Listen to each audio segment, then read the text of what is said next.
Irma juga hari ini. Jamayati itu juga ulang tahun hari ini. Ibu Email Irma. ulang tahun. Email ulang Apa, tahun Pak? tadi. Email ulang Kenapa? tahun. Email. Siapa? Ulang tahun juga. Iya, Ibu Irma saha. Ibu Irma yang mana, Cik? Mamanya Gary, Pak Yusak yang di Lido, Pak. Dulu mah di GKI, Pak, sekarang pindah. Oh. Banyak ulang tahun. Yang deket Ciirin, Pak, rumahnya.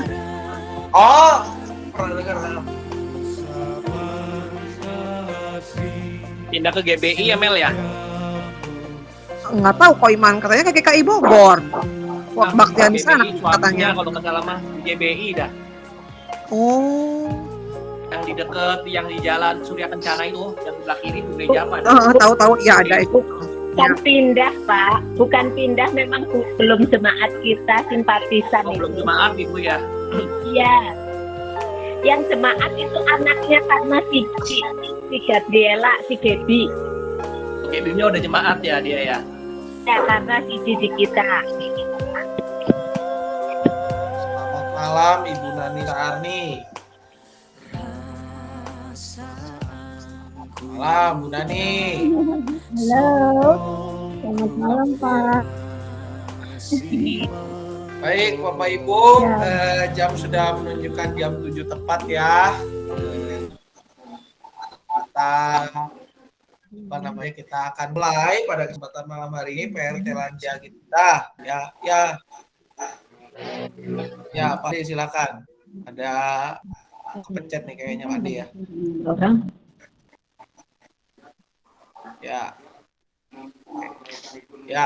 Bapak Ibu, kita akan mulai PRT kita pada kesempatan malam hari ini. Kita akan mengangkat sebuah pujian yang diambil dari Kidung Jemaat nomor 412. 412 yaitu berjudul Tuntun Aku Tuhan Allah. Kidung Jemaat nomor 412, Tuntun Aku Tuhan Allah.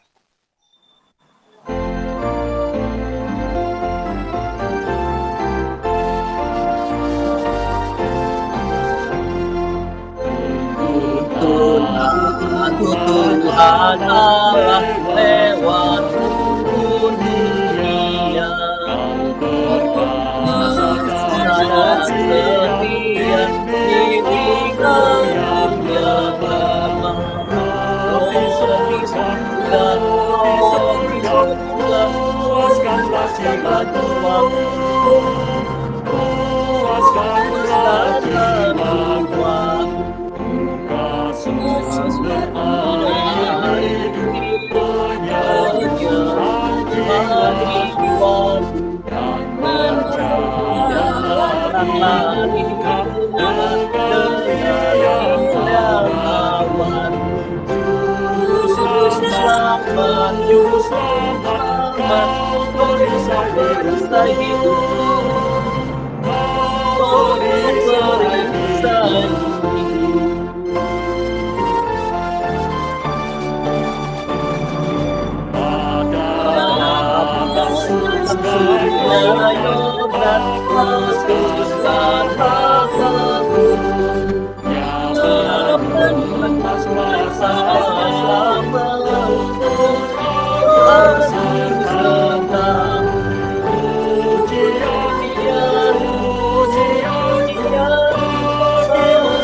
Baik, untuk mengawali ibadah kita pada malam hari ini, saya minta tolong untuk Bu Lasmi memimpin kita di doa buka, dipersilahkan waktu dan tempat.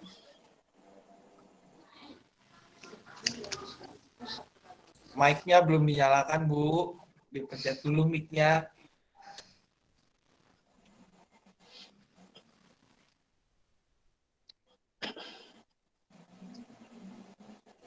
Nah, sekarang sudah nyala. Tuh, Bu. Ya, Bapak Ibu, mari kita berdoa. Bapa kami yang di surga, kami mengucap syukur dan terima kasih ya Tuhan atas pemeliharaan Tuhan sepanjang hari.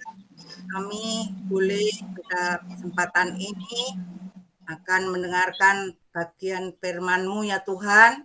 Kiranya Tuhan menolong kami, membimbing kami di dalam perenungan pada malam hari ini ya Tuhan. Kami mengucap syukur atas persekutuan pada malam hari ini ya Tuhan, meskipun dengan jarak karena kami secara online ya Tuhan, tapi Tuhan tetap mempersatukan kami dengan kasih-Mu yang sangat indah buat kami semuanya. Bapa dalam surga, pada kesempatan ini kami akan mendengarkan firman-Mu yang akan disampaikan oleh Pendeta Samuel ya Tuhan. Tuhan urapi Pak Samuel sehingga boleh menyampaikan firman seturut dengan kehendak-Mu. Dan bagi kami semuanya boleh mendengarkan sebagai kehidupan kami hari lepas ke sehari. Terima kasih ya Tuhan, kami menyerahkan jam ibadah ini hanya di tangan kasih pemeliharaan Tuhan. Di dalam nama Tuhan kami Kristus Yesus, kami telah berdoa dan mengucap syukur. Amin. Amin. Terima kasih Bu Lasmi. Baik Bapak Ibu, kita akan bersama mendengarkan pembacaan Alkitab kita yang diambil dari Kejadian 45, Kejadian 45 ayat 3 sampai dengan 15. Kejadian 45 ayat 3 sampai dengan 15. Demikian bunyi firman Tuhan. Dan Yusuf berkata kepada saudara-saudaranya, "Akulah Yusuf. Masih hidupkah Bapa?"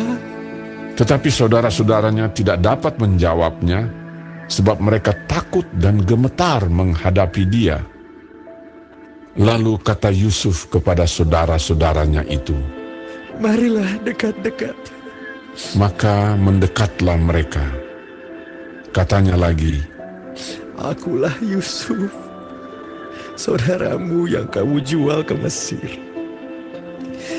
Tetapi sekarang janganlah bersusah hati dan janganlah menyesali diri karena kamu menjual aku ke sini. Sebab untuk memelihara kehidupanlah Allah menyuruh aku mendahului kamu. Karena telah 2 tahun ada kelaparan dalam negeri ini, dan selama 5 tahun lagi orang tidak akan membajak atau menuai. Maka Allah telah menyuruh aku mendahului kamu untuk menjamin kelanjutan keturunanmu di bumi ini, dan untuk memelihara hidupmu, sehingga sebagian besar daripadamu tertolong. Jadi bukanlah kamu yang menyuruh aku ke sini, tetapi Allah. Dialah yang telah menempatkan aku sebagai bapa bagi Firaun dan tuan atas seluruh istananya, dan sebagai kuasa atas seluruh tanah Mesir. Segeralah kamu kembali kepada Bapa dan katakanlah kepadanya, beginilah kata Yusuf anakmu, Allah telah menempatkan aku sebagai tuan atas seluruh Mesir. Datanglah mendapatkan aku, janganlah tunggu-tunggu. Engkau akan tinggal di tanah Goshen dan akan dekat kepadaku. Engkau serta anak dan cucumu, kambing domba dan lembu sapimu, dan segala milikmu. Di sanalah aku memelihara engkau, sebab kelaparan ini masih ada 5 tahun lagi, supaya engkau jangan jatuh miskin bersama seisi rumahmu dan semua orang yang ikut serta dengan engkau. Dan kamu telah melihat dengan mata sendiri, dan saudaraku Benyamin juga, bahwa mulutku sendiri mengatakannya kepadamu. Sebab itu ceritakanlah kepada Bapa segala kemuliaanku di negeri Mesir ini, dan segala yang telah kamu lihat. Kemudian segeralah bawa Bapa kemari." lalu dipeluknyalah leher Benyamin, adiknya itu, dan menangislah ia, dan menangis pulalah Benyamin pada bahu Yusuf. Yusuf mencium semua saudaranya itu dengan mesra, dan ia menangis sambil memeluk mereka. Sesudah itu, barulah saudara-saudaranya bercakap-cakap dengan dia. Demikianlah pembacaan Alkitab kita. Yang berbahagia ialah setiap kita yang tidak hanya membaca, namun juga merenungkan dan melakukan firman Tuhan dalam kehidupan kita sehari-hari. Bapak, Ibu, serta saudara-saudari sekalian, ada sebuah ungkapan yang mengatakan bahwa hidup itu tidak hanya sebuah misteri. Hidup itu memang sebuah misteri, tetapi dia nggak cukup di misteri. Karena apa? Karena hidup itu penuh dengan misteri. Apa artinya? Artinya adalah sebuah ungkapan ini hendak mengatakan bahwa kehidupan kita itu sesuatu yang penuh dengan tanda tanya. Sesuatu yang benar-benar tidak diperkirakan dari awal sampai dengan ini. Walaupun mungkin kita punya rancangan, kita punya cita-cita, kita punya apalah itulah, kita punya planning segala rupa, tetapi terkadang yang namanya, ya balik lagi, itu adalah sebuah misteri. Kadang-kadang rencana itu di tengah jalan berubah, di tengah jalan harus mengalami revisi, atau bahkan ya berubah total, gitu ya, ganti 180 derajat. Mungkin setiap kita mengalaminya. Kita punya cita-cita waktu kecil apa, ada yang kesampaian sesuai dengan cita-citanya, ada yang ya direvisi sedikit, ya nggak sesuai cita-cita tapi nggak jauh-jauh amat, ada yang harus berubah total. Itulah yang membuat kehidupan seseorang atau bahkan kehidupan ciptaan Tuhan menjadi sebuah misteri yang tidak pernah terpecahkan. Ketika seorang anak lahir, kita walaupun mungkin punya impian untuk masa depannya, anak ini harus jadi seorang misalnya presiden, gitu ya. Anak saya harus jadi presiden. Saya sudah mengarahkan dari kecil anak ini supaya jadi presiden. Tetapi kenyataannya kadangkala anak itu justru tidak jadi presiden. Bisa jadi anak itu jadi asisten presiden, bisa jadi menteri, atau bahkan anak tersebut jauh dari kehidupan presiden sama sekali. Planning kehidupannya berubah 180 derajat. Lalu juga ketika kita situasi saat ini, Bapak Ibu, ketika kita mengalami pandemi COVID-19 dari bulan Maret 2020. Gak ada yang pernah menyangka bahwa gereja akan berubah total. Ibadah dibatasi, PRT jadi online, pakai layar yang bisa ngeluarin banyak muka, tayangannya bisa dimasukin. Gak ada yang pernah menyangka. Mungkin sebagian dari kita nggak pernah menyangka bahwa situasi kita, apa yang terjadi, itu sampai pada titik di mana kita berada saat ini. Nggak ada yang akan pernah menyangka mungkin sebagian besar kehidupan kita akan kita lalui dengan media online.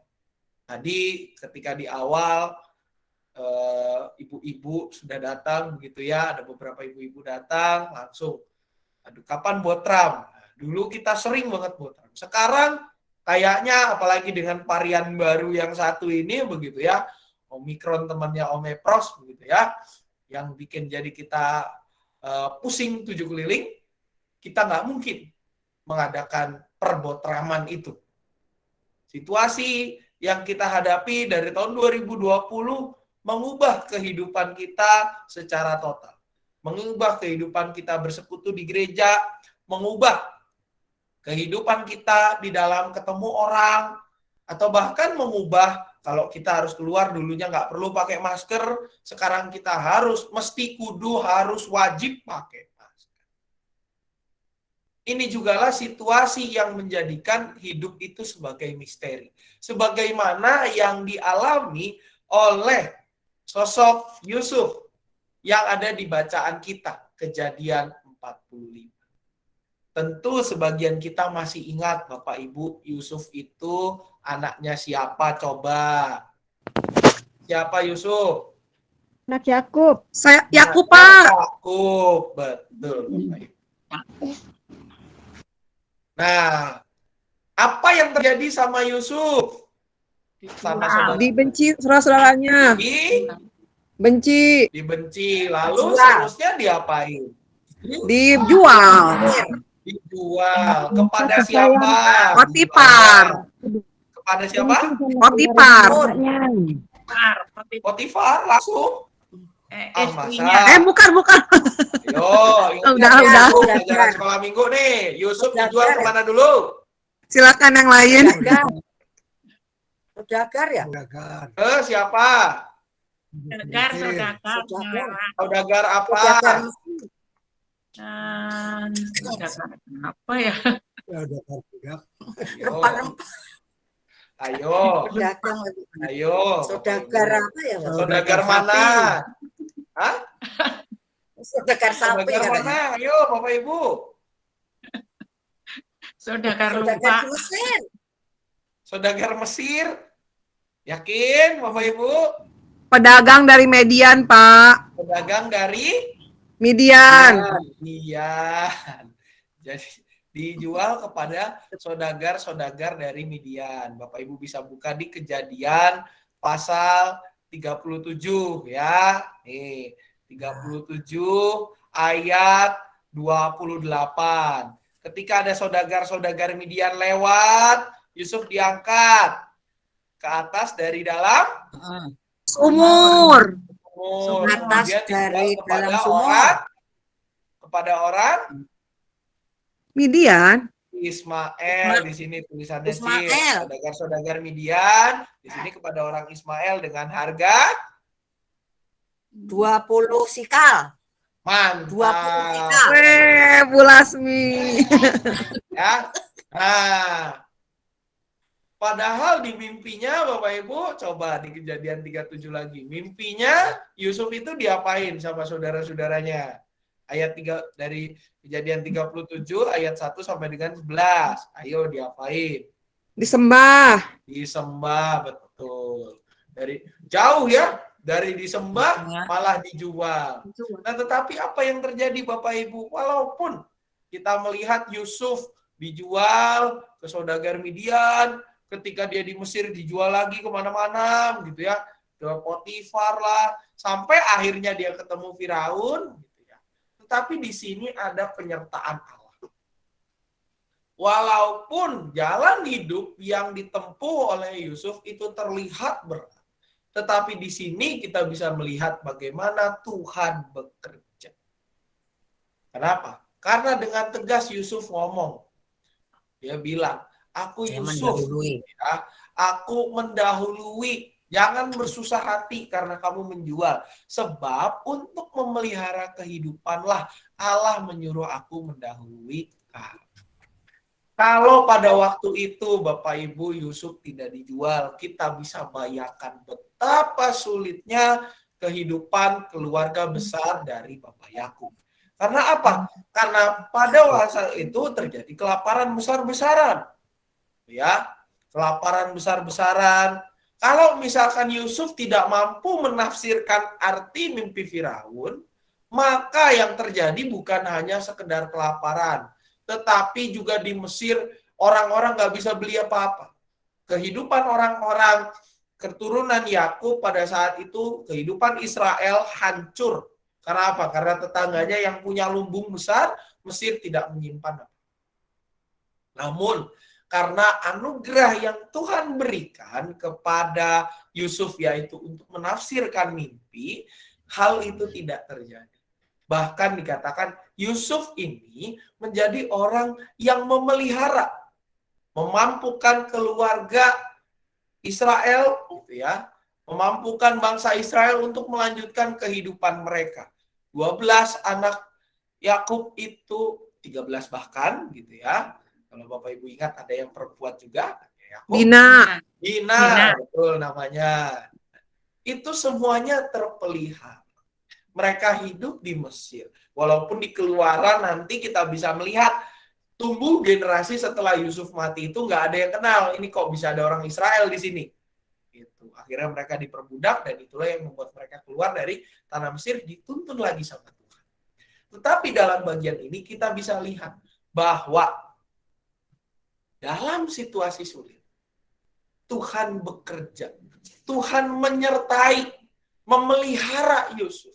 Walaupun sulit, walaupun harus lewat jalan yang susah, difitnah oleh Potifar, ya, istri Potifar, bukan Potifarnya, istri Potifar, difitnah, ya dikerjain, ibaratnya sampai harus ditahan lah, harus melewati, dijual lah, sebelum dijual ke orang Midian bahkan dihajar, dihabisi oleh saudara-saudara sendiri. Ada rasa sakit hati. Tetapi di sini kita bisa melihat Tuhan memelihara kehidupan Yusuf. Pemeliharaan Tuhan terhadap kehidupan Yusuf itu berdampak bagi banyak orang. Berdampak bagi saudara-saudaranya. Termasuk kepada adiknya Benyamin. Di mana pada saat itu Yusuf mengatakan dalam kapasitasnya sebagai seorang tangan kanan Firaun. Posisi Yusuf, Bapak Ibu, pada saat itu bukan posisi yang istilahnya kaleng-kaleng kalau anak-anak sekarang bilang. Bukan posisi yang main-main, bukan posisi yang kacangan, tetapi posisi yang benar-benar tinggi karena dialah yang mengatur. Ini jual ke siapa, boleh apa enggak, semuanya ada di tangan Yusuf. Benar-benar jadi tangan kanan Firaun. Ibarat kata mah ini dewan pertimbangan, tapi juga dia punya kuasa untuk ya boleh dijual ke dia, nggak boleh dijual ke dia. Kalau dibilang nggak boleh ya sudah, nggak keluarlah beras itu. Posisi Yusuf saat itu sangat tinggi dan ia bisa menjamin kehidupan keluarganya. Dan penyertaan ini juga yang memampukan apa? Kalau kita lihat memampukan Yusuf untuk memaafkan saudara-saudaranya, mengampuni mereka. Dia melihat rencana Tuhan yang begitu indah. Bahwa Tuhan walaupun lewat kesulitan yang ia hadapi, tetapi Tuhan menyuruhnya ke Mesir untuk memelihara kehidupan keluarganya. Ini juga pesan yang bergema kepada kita, Bapak Ibu. Persekutuan umat Tuhan pada saat ini. Mungkin kita kembali dilanda gelombang COVID-19 varian terbaru. Ada beberapa dari kita yang mungkin terdampak. Ada beberapa dari kita yang mungkin tidak hanya terdampak secara kesehatan, tetapi juga dampak hal-hal lain ya, di dalam pekerjaan kita dan segala macam. Nggak cuma Omikron aja, Bapak Ibu. Ibu-ibu gitu ya, pasukan ibu-ibu sudah mengeluh. Minyak setengah mati didapatkan di pasar. Susah mencari minyak goreng. Saya mau goreng singkong aja susah pasang. Saya mau goreng nugget buat anak saya susah. Karena apa? Karena minyaknya nggak ada. Ini tentu menjadi situasi yang membelit kehidupan kita. Situasi yang benar-benar membuat kita harus benar-benar mengandalkan Tuhan. Tetapi dalam situasi itu, Bapak Ibu, di dalam segala kesulitan hidup, kita yang harus tetap yakin dan percaya bahwa Tuhan senantiasa menolong kita. Ada jalan yang Tuhan sediakan. Selalu ada jalan yang Tuhan sediakan. Tidak hanya jalan Ia sediakan, tetapi Ia juga menyediakan, ibarat kalau kata tetangga kita mah, hikmah yang bisa kita pelajari. Sebuah kebijaksanaan, sebuah hikmat yang bisa kita ambil untuk pegangan hidup kita ke depannya. Melalui kisah Yusuf, Bapak Ibu, kita diingatkan bahwa pemeliharaan Allah tidak akan pernah meninggalkan kehidupan kita. Walaupun hidup kita terlihat sulit, walaupun hari depan rasanya susah, tetapi Tuhan tidak pernah meninggalkan kita. Ia selalu memelihara kita. Ia mengasihi kita, menyayangi kita, seperti Bapa sayang kepada anak-anaknya. Oleh karena itu, tugas kita, Bapak Ibu, adalah untuk terus melanjutkan hidup kita. dengan berpegang teguh akan janji penyertaannya yang tidak pernah meninggalkan kita. Dengan tetap yakin juga bahwa Ia bekerja dalam segala perkara, segala situasi yang kita hadapi saat ini. Kita yakin dan percaya semuanya untuk mendatangkan kebaikan. Kita nggak pernah sangka Bapak Ibu kita akan belajar bersama dengan memanfaatkan teknologi, ya. Nggak tua, nggak muda, sekarang pakai harus bisa. Yang namanya main Zoom lah, Google Meet lah, WhatsApp video call lah, dan segala macamnya.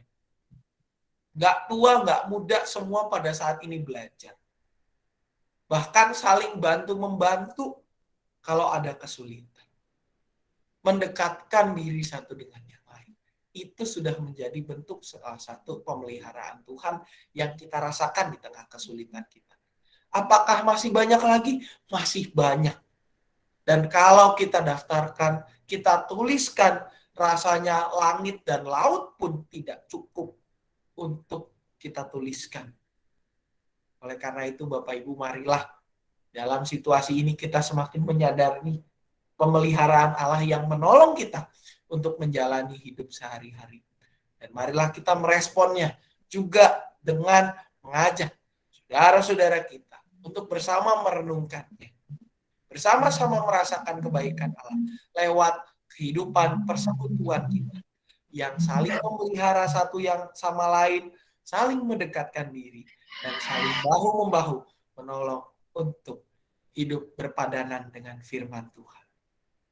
Kiranya Tuhan menolong kita dan memampukan kita untuk lebih lagi merasakan pemeliharaannya yang tidak pernah lari dari hidup kita. Saat teduh bagi kita sekalian.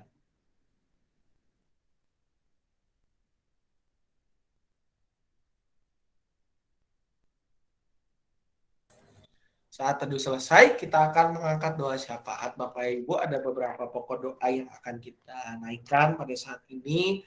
Kita berdoa untuk persiapan Paskah dan Pentakosta, di mana masa Prapaskah dimulai pada saat Rabu Abu nanti, tanggal 2 Maret, hari Rabu.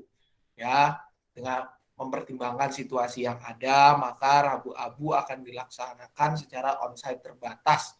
Bapak Ibu yang berusia di atas 60 tahun atau mereka yang berusia di bawah 17 tahun, silakan mengikuti secara online dari rumah masing-masing. Ya, jamnya jam berapa? Hari Rabu jam 6:30 malam.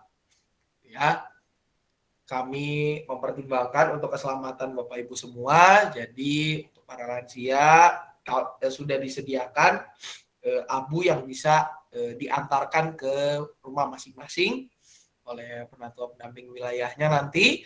Bapak Ibu lansia silakan mengisi di grupnya, ya. Silakan mengisi di grup lansia yang tadi siang saya sudah share. Silakan ditambahkan yang mau diisi, nanti akan diantarkan tentunya. Kita doakan juga untuk rangkaian acara Paskah sampai dengan Pentakosta supaya semuanya boleh berjalan dengan baik, boleh berjalan dengan seturut dengan kehendak Tuhan, dan juga semakin memampukan kita merenungkan anugerah keselamatan yang Tuhan berikan lewat hidup dan juga kematian serta kebangkitannya dan kenaikannya. Kita juga berdoa untuk penanganan COVID yang terus dilakukan oleh pemerintah setempat, oleh pemerintah pusat, semuanya supaya boleh berjalan dengan baik.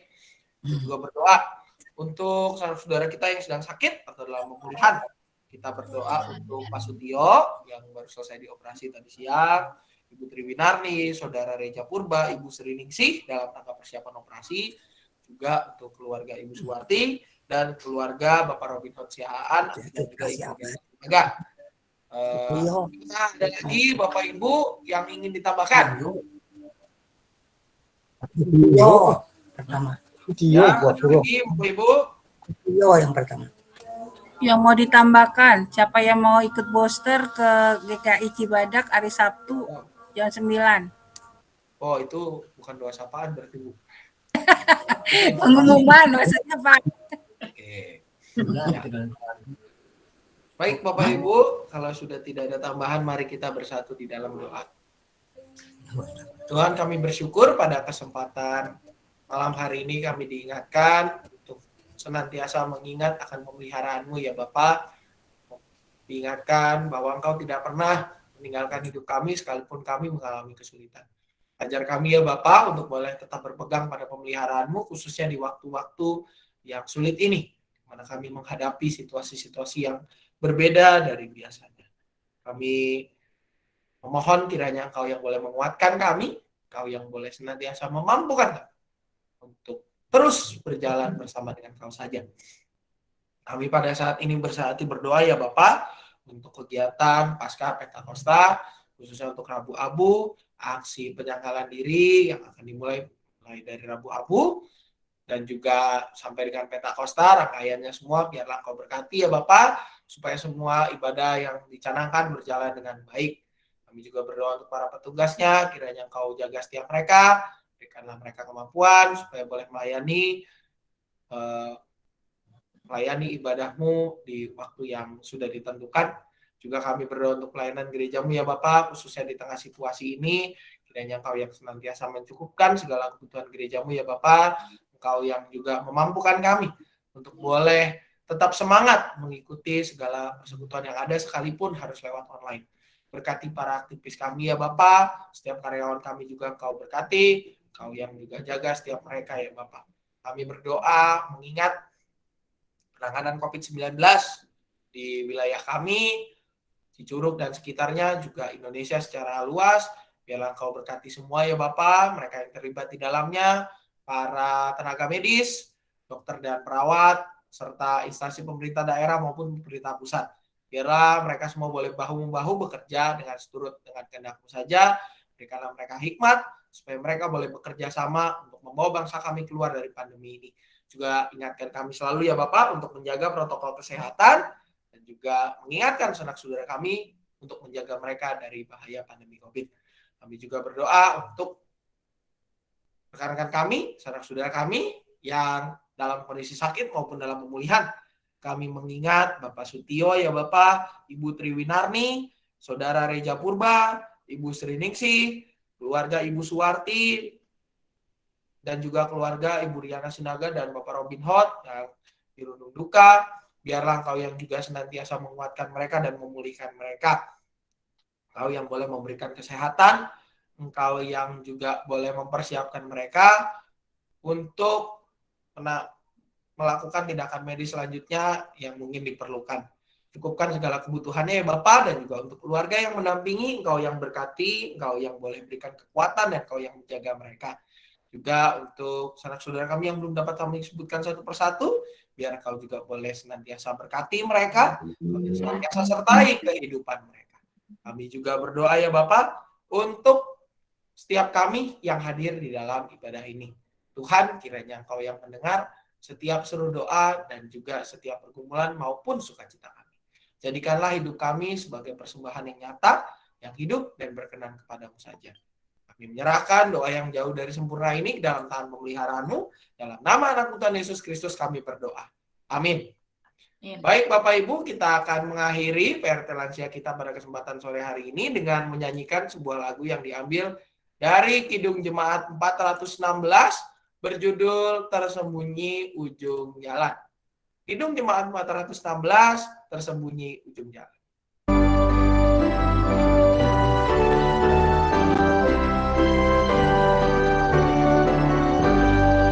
Tersembunyi ujung jalan, hampir atau masih jauh.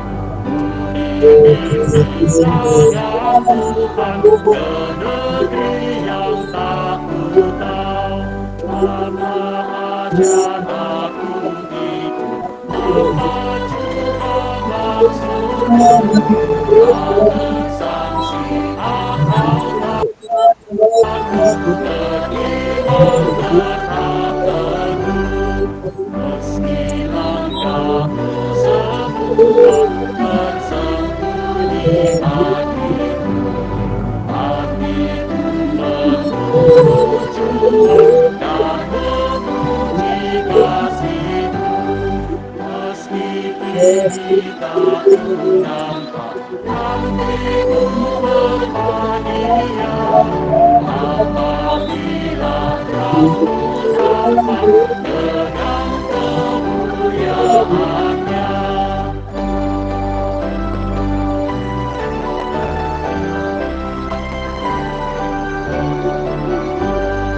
Tuhan janganlah biarkan ku tentukan nasibmu, bila hanya ku dengarkan keputusan hikmatmu. Aku ini pun selaku anak-anak yang lemah, apa jua bimbing aku ke kehidupan kekal.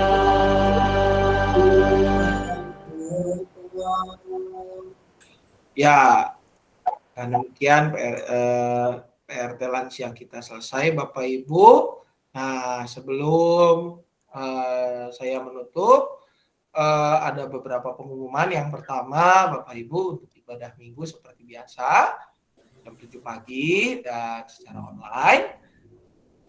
Untuk yang lansia, jadi yang ikut adalah 17 sampai dengan 60 tahun dalam kondisi sehat, gitu ya, dalam kondisi sehat, tidak batuk pilek, istilahnya ya, tidak batuk pilek dan udah divaksin, begitu Bapak Ibu, karena situasi yang terjadi.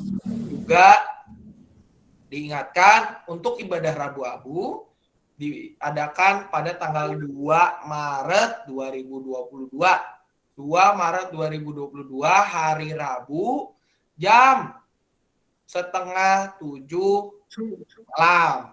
Setengah 7 malam. Bapak Ibu, ketentuannya masih sama seperti yang ibadah umum 17 sampai dengan 60 tahun. Yang di atas 60 tahun nanti silakan mengisi daftar request ya. Daftar request, daftar permintaan abu buat diantar ke rumah. Ini abunya sudah disiapkan, Bapak Ibu, tinggal kita antar saja ke rumah Bapak Ibu masing-masing. Begitu ya. Supaya memudahkan kita semua. Ibadahnya ibadahnya jam setengah 7, ibadahnya setengah 7 dan disiarkan juga secara online. Ada yang onsite ada, gitu ya. Tapi ketentuannya tetap sama. Juga diingatkan Bapak Ibu, senada dengan yang saya sampaikan pada waktu bincang sersan di minggu kemarin, aksi puasa Paskah kita Bapak Ibu, untuk yang anak-anak ya akan dibagikan kembali celengannya. Untuk yang anak-anak itu gerakannya namanya gerakan saya lupa namanya, tapi yang jelas nominalnya 2.000 minimum per hari selama masa Prapaskah. Dimulainya kapan? Dimulainya Rabu Abu. Yang remaja ya nominalnya sedikit di atas oleh anak-anak 3.000, mulainya pun sama, mulainya adalah pada tanggal Rabu Abu, gitu. Mulai dari Rabu Abu sampai Prapaskah, bukan Prapaskah, sampai sebelum Paskah. Ya, pas Paskah itu silahkan dikumpulkan pas Minggu Paskah. Juga untuk yang Bapak Ibu yang dewasa, termasuk yang pemuda, saya mengajak sebagaimana yang diungkapkan kemarin. Itu juga diketok di persidangan kita dalam majelis jemaat, itu menyisihkan 5.000 gitu ya selama masa Prapaskah ini sebagai bentuk aksi penyangkalan diri kita. Teknisnya seperti yang pernah saya ungkapkan juga kemarin, untuk video sosialisasinya sedang dalam proses pengeditan. Mudah-mudahan besok bisa diupload Bapak Ibu video teknis sosialisasinya lebih jelas supaya kita bisa lebih mengerti lagi kayak apa caranya. Nah, untuk tahun ini kalau tahun kemarin ada celengan yang plastik itu, untuk tahun ini Bapak Ibu celengannya bisa diadakan secara mandiri. Boleh pakai celengan kaleng, boleh. Boleh pakai kertas, boleh. Pokoknya terserah Bapak Ibu sekalian. Ditransfer gimana Pak? Oh boleh juga. Untuk nanti detail transfernya akan disampaikan pada saat videonya sudah jadi. Jadi Bapak Ibu ditunggu saja. Videonya nanti ditonton di mana Pak Sam? Bisa ditonton yang pertama seperti biasa pastinya di YouTube-nya GKI Cicurug. Jangan lupa dipencet tombol subscribe atau berlangganan. Nah, tergantung bahasanya yang mana, keluarnya ya pencet aja di YouTube-nya antara subscribe atau berlangganan gitu ya. Kalau nggak tahu bisa minta tolong cucu-cucunya atau anak-anaknya minta tolong supaya bisa di-subscribe. Dia punya channel GKI Cicurug. Yang pasti akan tayang di sana. Nanti yang kedua juga akan ditayangkan sebelum Warta Lisan bersama dengan video sosialisasi dari Sekolah Minggu atau Komisi Anak dan juga Komisi Remaja. Teknisnya ada di sana semua. Dan juga Bapak Ibu menyambung tentang Prapaskah juga kita lakukan ini. Nanti dananya kemana Pak Sam? Dananya yang kita kumpulkan itu akan digunakan juga untuk menolong dan membantu majelis jemaat membayar atau melunasi cicilan ke penabur gitu ya. Masih banyak kebutuhannya Bapak Ibu. Jadi masih dibutuhkan partisipasi dari Bapak Ibu serta saudara-saudari sekalian. Baik yang secara langsung mengirim ke gereja atau yang juga lewat model penggalangan seperti ini, atau juga kalau misalkan hari Minggu suka ada itu yang jualan pisang kayak kemarin, atau yang jualan baju, itu semua dananya masuk ke sana Bapak Ibu. Jadi marilah kita berpartisipasi dalam kegiatan ini sebagaimana dibincang seru-seru kemarin, bukan semata-mata untuk ibaratnya bukan hanya untuk kita menolong gereja, tetapi juga menolong diri kita sendiri. Menolong diri kita sendiri buat apa? Buat supaya kita lebih bisa mengendalikan diri, lebih bisa mengenal diri kita lebih utuh, dan juga lebih hidup sesuai dengan firman Tuhan. Itu saja kalau dari saya, Bapak Ibu. Barangkali ada yang mau tambahan, silakan.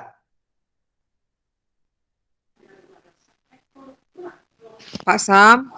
Ya, Cimel, silakan. Nanti di-share di grup wilayah, bukan yang siapa aja yang butuh abu gitu oleh majelis pendampingnya. Oh, siap. Yang butuh abu. Gitu Pak maksudnya, saya nanya gitu, nanti di-share. Apanya, Ci? Yang butuh abu, maksudnya nanti di grup wilayah di-share kan, siapa aja, iya, nanti kita ngisi. Kalau di wilayah mungkin menyusul ya Ci ya, jadi ini kan di lansia dulu nih, supaya nggak berantem begitu data-datanya. Kalau yang mau ikut di rumah ya nanti mungkin akan dianterin begitu barengan dengan yang lansia. Kalau yang ini ya ikut di gereja ya berarti nggak usah daftar. Iya kan di wilayah saya banyaknya biasanya pada ikut online Pak. Maksudnya nanti kalau di-share kan nanti saya bantu tanyain ke Bu Hadi misalnya gitu kan. Nanti kan tinggal diisi siapa aja yang butuh. Terus pembagiannya kapan Pak? Kira-kira saya mau nebeng bagi celengan maksudnya. Jadi ya mungkin hari Minggu gitu ya, hari Minggu atau hari 27 Senin. Ya? Ya mungkin mulai dari tanggal 27 sih begitu. Ya mau nebeng bagi celengan Pak. Nebeng bagi celengan. Ini yang sekalian susah. Langsung ini yang susah karena kalau bagi celengan itu kan tempatnya beda-beda ya. Enggak kan ke pos, Pak. Itu dibicarakan di belakang aja ya, sih ya. Iya, iya. Bukan di sini tempatnya soalnya. Oke. Itu aja dari saya, Bapak Ibu. Ada lagi yang lain?